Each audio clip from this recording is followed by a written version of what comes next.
How do I drop spiritual ego? Well, you had an ego as a scientist, didn't you? Still have it. Yeah, right. Well, how do you drop that?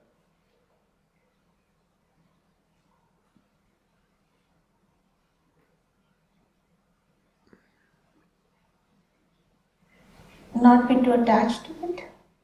Yeah, that's true. So when I was a businessman, I had the identity of being a businessman. I had the identity of being a successful businessman, and there was like a business ego. To get rid of that ego, because that's a pain in the bottom ego, I became a nobody, going nowhere. And no one wants to compete with you when you're a nobody going nowhere. It's quite relaxing.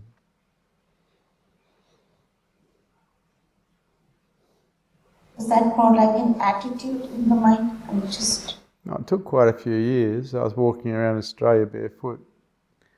People would ask me, what do I do? Nothing.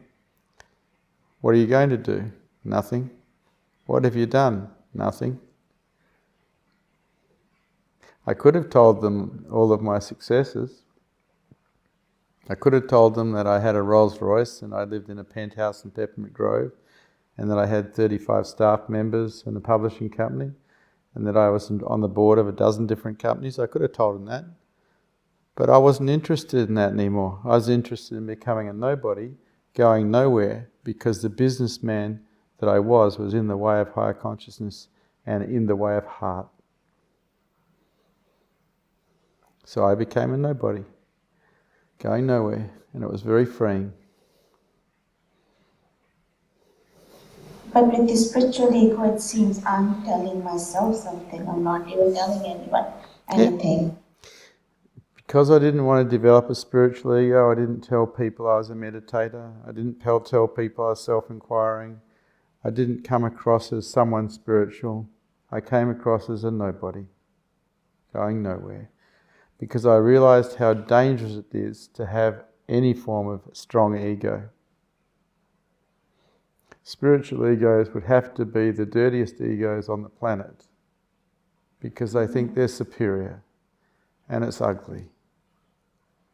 It's best to just keep letting it go and just practice what works. That's what's best. The problem with collecting knowledge, which is what a lot of seekers do, is they get a fair bit of knowledge and then they think they're superior to other people because they've got knowledge. It's simply not true. Knowledge doesn't do anything for anyone. It's a booby prize.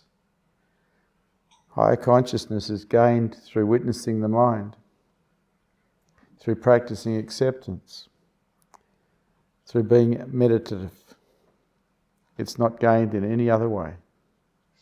How to identify the spiritual ego and its tricks? How to identify any ego? It owns something.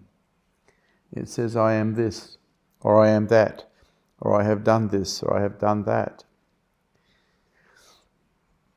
or I have got this, or I understand this, or I know this. It begins with ownership of something that makes it a little better than someone else.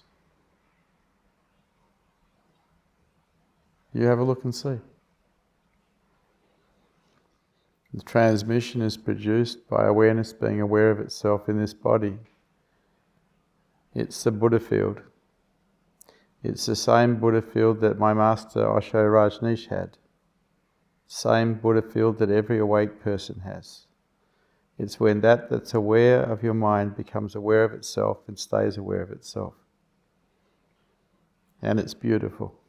And I fell in love with it. And I gave my life to it.